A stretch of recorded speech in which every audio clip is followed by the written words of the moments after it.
It's the Rockstar Energy Drink Hangtown Classic, Round 1, Lucas Oil AMA Pro Motocross Championship. Jason Wygant here. We're going to run you through the day's racing. Start with the 250 class, moto number 1. Impossible to talk about all the contenders in this division. 10, 15 riders certainly were considered to have realistic shots at the overall. Malcolm Stewart, his first ever pro race, ran up front early, chasing Eli Tomac. Dean Wilson, Cole Seeley, a couple other riders up front early, but Wilson was the man on the move. He would eventually run down the early leader Tomac. A bit of a surprise considering that Tomac won this race a year ago. Wilson on the 15 would take off in the lead. Tomac was second. Big surprise, Darren Durham in the 1110 Mods Honda, holding a whole bunch of factory riders like Justin Barsha behind him. It was a great race. You had Barsha, you had the new world champ coming over to the United States, Marvin Muscan, all battling with Durham for that last podium spot.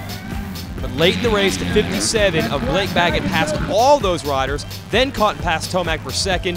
He wouldn't have time to catch Dean Wilson, who wins moto number 1. Moto number 2, Baggett looking to replicate the kind of speed he had in the first moto, but out front early it was Barsha. Soon the pressure got to him though, he made a mistake, went over the handlebars, and that put a whole bunch of Kawasaki riders up front. You had Tyla Rattray, you had Wilson, you had Baggett, and one lone Honda rider, Tomac, trying to keep them in check. But they would leave Tomac behind. And then Baggett put pressure on Wilson. Wilson went down, and that left two men to battle, Rattray and Baggett. And once again, Baggett found speed in the second half of the moto that no one else could match. After a crash in Moto 1, it was enough to put him up to second. In Moto 2, he makes the pass on Rattray to take the lead, and with 2-1 scores, he is going to take your overall victory. Congratulations to Blake Baggett. That's his first win ever. Time for the big bikes of the 450 class. Ryan Dungey, defending champ, but Ryan Villopoto, the new Supercross champion, is ready to challenge him. A lot of people thought this would be a battle of the Ryans, but somebody else would be a factor before the day was over. We shouldn't have been surprised. Moto number 1 looks like Christian Craig's going to grab the start, but no, the fans go crazy. Kevin Windham, a 33-year-old veteran, grabs the lead, and the fans at Hangtown were going nuts.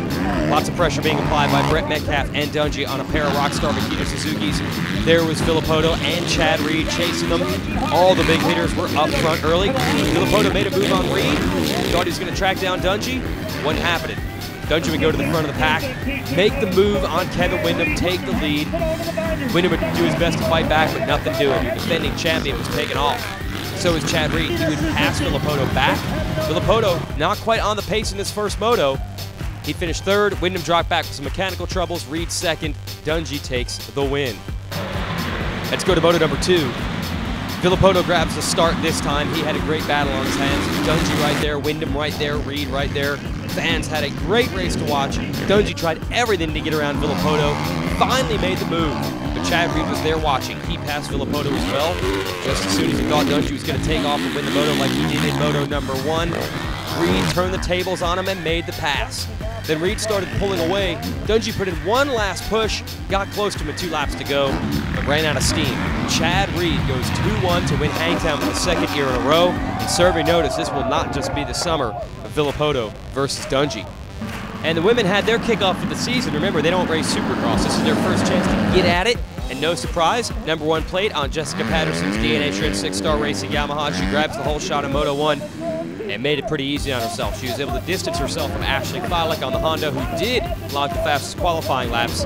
Steffi Laier, coming back over from Europe after dominating this series about 10 years ago, finished third of the moto. She was dealing with a hand injury from a GP a couple weeks ago. Moto number 2, looks like Patterson's going to get the whole shot again, but this time she fell and had her work cut out for her, but this time an even more impressive ride would come through traffic and take another moto win. It looks like Patterson could be unstoppable this summer. Fiolek's going to have to fight back. Laier isn't sure if she'll race the whole series, but she was on the podium today.